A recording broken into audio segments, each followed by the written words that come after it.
Bismillahirrahmanirrahim. Assalamualaikum warahmatullahi wabarakatuh. Alhamdulillahirabbil alamin. Hamdan katsiran thayyiban mubarakan fih kama yuhibbu rabbuna wa yardah.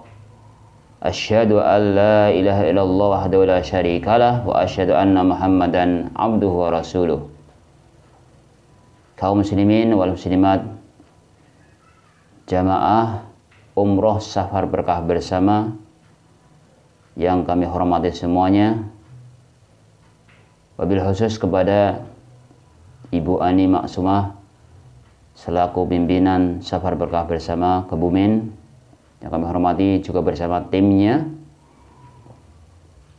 Pertama, kita bersyukur kepada Allah Subhanahu wa taala.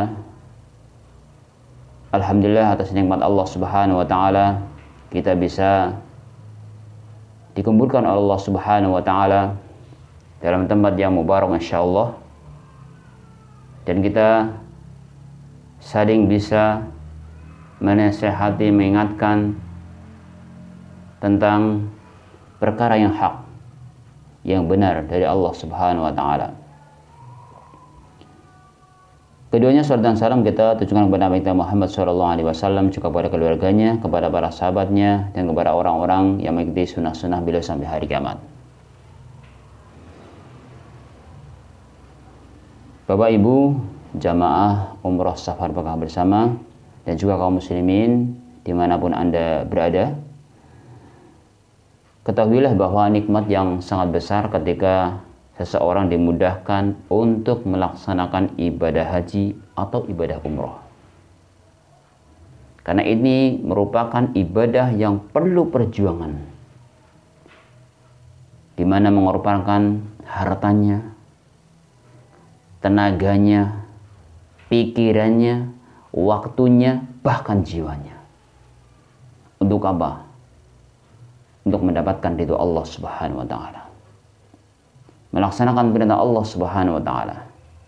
Bahkan dikatakan bahwasanya umrah dan haji merupakan jihad fisabilillah. Maka suatu hari Aisyah radhiyallahu anha bertanya kepada Rasulullah sallallahu alaihi wasallam, apakah wanita berjihad di jalan Allah?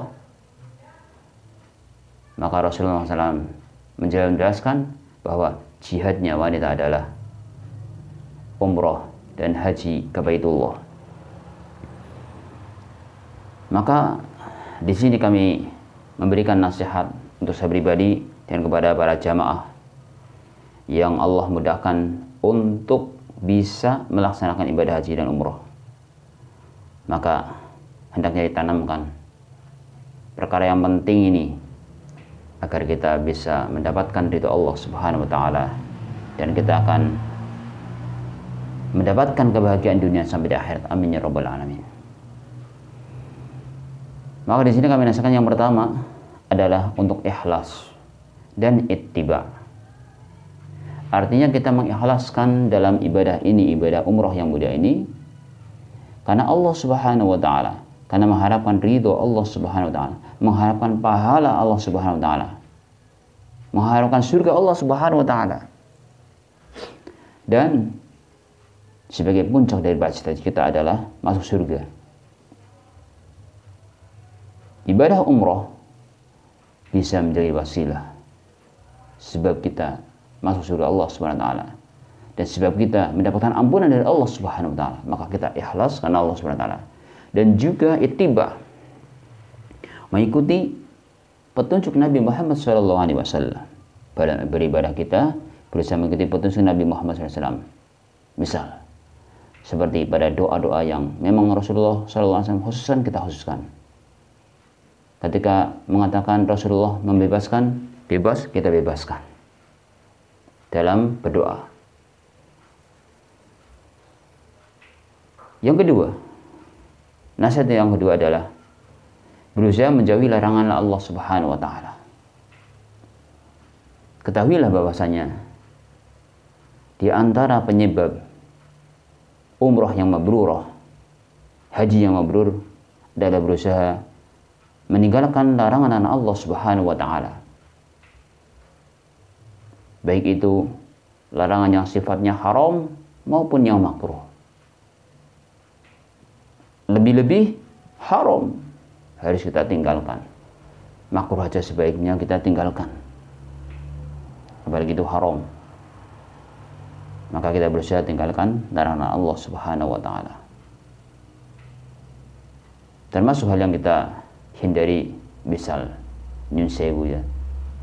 Ya, untuk kita tinggalkan, misal seperti untuk melatih diri meninggalkan rokok kita. Biar kita terlatih untuk tidak memubadirkan harta kita. Kita latihan. Nah, nanti di sana bapak-bapak dilatih untuk meninggalkan perkara tadi yang kami sebutkan. Kemudian yang ketiga adalah berusaha bertanya kepada ulama, bertanya kepada ustadz, bertanya kepada orang yang sudah tahu, yang kau percaya akan keilmuannya, bertanya kepadanya. Ketika tidak paham bagaimana tata cara sa'i misal, tanya. Kemudian dia belum tahu apa yang dilarang ketika ihram, tanya. Karena Allah SWT mengatakan, Allah SWT berfirman, fas'alu ahla dzikri in kuntum la ta'lamun, tanyalah kepada ahlu ilmi ketika kalian tidak mengetahui. Yang keempat, nasihat kami yang keempat adalah sabar dan tabah. Kita dalam perjalanan dari Indonesia, dari Kebumen, langsung ke Jakarta. Di Jakarta nginep. Kemudian kita mau ke bandara. Di sana perlu waktu, perlu istirahat, dan perlu menunggu, perlu antri. Ini perlu kesabaran dan perlu ketabahan. Karena nanti di pesawat, ya di pesawat mungkin seorang ketika itu saat itu pingin buang hajat dan seterusnya, perlu sabar antri dan berusaha tabah. Kita dilatih betul untuk kesabaran dan tabah kita ketika melaksanakan ibadah yang mulia ini sampai tujuan kita di Madinah, di Mekah. Nanti banyak sekali hal-hal yang kita hadapi. Maka kita dari sekarang dilatih sabar dan tabah, dan kita harus selalu bersyukur kepada Allah Subhanahu wa taala. Bersyukur kepada Allah Subhanahu wa taala akan enak kita. Kemudian yang kelima, berusaha menunaikan hak orang lain dan berwasiat. Menunaikan hak orang lain. Ini kaitannya dengan hak orang lain. Ketika kita misal punya hutang, berusaha kita tutupi selama kita sudah mampu. Kita tutupi. Kalau kita sudah mampu, kita tutupi. Kemudian kita memberikan wasiat kepada keluarga kita. Memberikan amanah atau wasiat, pesan kepada keluarga kita. Biar nanti kalau ada hal-hal yang ternyata tidak sesuai dengan rencana kita, atau qadarullah masyafa'ala, Allah mendaki lain pada diri kita, kita sudah memberikan pesan kepada keluarga kita. Yang keenam adalah berteman dengan orang soleh. Ini penting. Dan insya Allah jamaah umrah safar berkesamaan ini semuanya orang-orang soleh, orang-orang dipilih oleh Allah Subhanahu wa taala. Nah, maka kita juga berusaha memperbaiki diri, berusaha menjadi orang soleh, berusaha menjadi orang yang solehah. Dan nanti sepulang umroh kita juga berusaha menjadi orang yang solehah. Ya, kebiasaan-kebiasaan baik kita jaga terus. Sholat jamaah kita jaga. Maka berteman dengan orang soleh, baik ketika perjalanan maupun sepulangnya, ini sangat penting. Kenapa? Al-mar'u 'ala dini khalili. Agama seorang itu tergantung pada agama temannya. Artinya teman itu punya pengaruh yang besar sekali. Berapa banyak orang yang akhlaknya jadi baiknya luar biasa. Orangnya jadi wah, sama orang itu baik, ternyata berteman dengan orang yang baik, orang yang soleh. Sebelumnya dia mungkin orang yang katakan nakal. Tapi ketika dia berteman dengan orang yang baik, orang yang soleh, tahu-tahu berubah drastis, dan kemudian dia jadi orang yang baik dan bergabung dengan orang yang baik. Inilah pentingnya bergaul dengan orang yang soleh. Ketujuh adalah mengangkat pemimpin. Ini salah satu sunnah di antara sunnah Rasul ketika kita safar mengangkat pemimpin. Yang kedelapan, nasihat kami yang kedelapan adalah berusaha seorang wanita ketika bepergian bersama mahramnya. Bersama mahramnya yang menemani, baik itu kakaknya atau orang tuanya atau adiknya atau suaminya yang masih mahram. Maka di sini sebagaimana sabda Rasulullah SAW, la tusafiru imratun illa wa ma'adhi mahramin. Tidaklah seorang wanita bepergian kecuali bersama mahramnya. Ini pentingnya. Ketika safar harus ada mahramnya biar selamat, ya. Karena wanita memang harus dijaga oleh mahramnya. Kemudian yang ke-10, ya. Yang ke-10 berarti tadi yang ke-8, tinggal yang ke-9 adalah berdoa ketika berpamitan. Katakanlah kepada orang-orang yang engkau tinggalkan, ya, astaudimukallahu alladzi la tadi'u wada'ahu, astaudimukallahu alladzi la tadi'u wada'ahu. Artinya aku menitipkan kalian kepada Allah yang tidak mungkin menyia-nyiakan titipan yang dititipkan kepadanya. Kemudian, dan hendaklah mereka yang ditinggalkan mengucapkan kepadamu, astaudi'ullaha dinaka wa amanataka wa khawatima amalika. Kami titipkan kepada Allah agamamu, amanah kamu, dan penutup amalmu. Aku titipkan kepada Allah SWT. Ini berarti yang ditinggalkan, ya, yang ditinggalkan.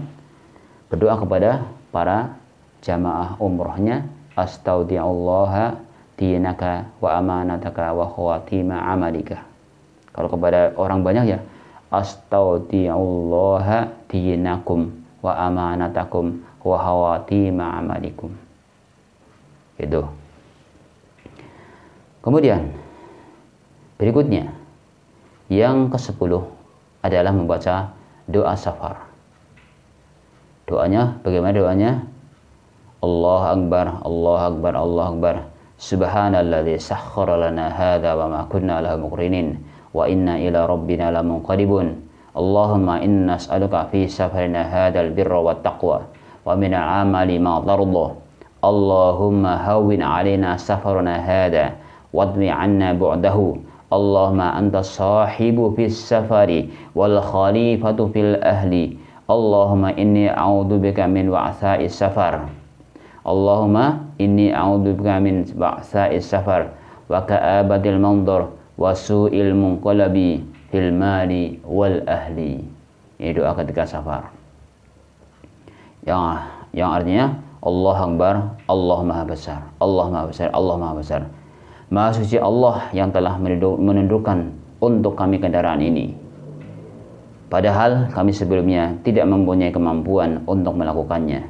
Dan sesungguhnya hanya kepada Rabb kami akan kembali. Kemudian, ya Allah, sesungguhnya kami mohon kepadamu kebaikan. Kita minta kebaikan, ketakwaan, dan amal yang engkau ridhoi dalam perjalanan kami. Jadi minta kepada Allah SWT kebaikan, ketakwaan, dan amal yang diridhoi oleh Allah Subhanahu wa taala. Ya Allah, mudahkanlah perjalanan kami. Ya Allah, mudahkanlah perjalanan kami ini. Dekatkanlah bagi kami jarak yang jauh. Minta kepada Allah biar didekatkan jarak yang jauh ini. Jadi rasanya dekat. Ya Allah, Engkau adalah rekan dalam perjalanan dan pengganti di tengah keluarga. Engkau adalah rekan, teman dalam perjalananku dan pengganti di tengah keluarga. Ya Allah, sesungguhnya aku berlindung kepadamu dari kesukaran perjalanan, tempat kembali yang menyedihkan, dan pemandangan yang buruk pada harta dan keluarga. Kita berlindung kepada Allah SWT. Minta berlindung kepada Allah SWT dari apa? Kesukaran dalam perjalanan. Biar dilancarkan jalan kita. Dari mulai ke bumi nanti sampai Jakarta. Jakarta sampai ke Madinah. Terus Madinah ke Mekah. Mekah pulang. Ya. minta kepada Allah Subhanahu wa taala dimudahkan dalam perjalanannya, dan tempat kembali yang menjadikan kita berlindung dari tempat kembali yang menyedihkan dan pemandangan yang buruk dan harta dan keluarga. Kita berlindung kepada Allah dari pemandangan yang buruk pada harta dan keluarga. Kemudian nasihat kami berikutnya yang ke-11 adalah berusaha membawa mushaf Al-Quran, ya, berusaha membawa mushaf karena untuk zikir nanti di bis bisa baca Al-Quran.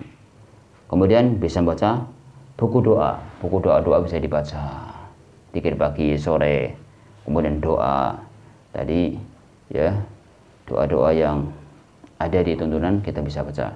Kemudian ke-12, berdoa saat jalan mendaki dan jalan menurun. Ketika naik, Allahu Akbar. Ketika turun, Subhanallah. Allahu Akbar, Allah Maha Besar. Ketika turun, Subhanallah, Maha Suci Allah. Nah, ini diantara nasihat yang bisa kami sampaikan untuk para jamaah semuanya, khususnya jamaah umroh, sahabat bekal bersama, dan kaum muslimin di mana saja Anda berada. Semoga bermanfaat sehingga kita akan mendapatkan pahala yang besar, dan haji kita menjadi haji yang mabrur, dan umroh kita menjadi umroh yang mabrurah. Amin ya rabbal alamin. Demikian, semoga bermanfaat.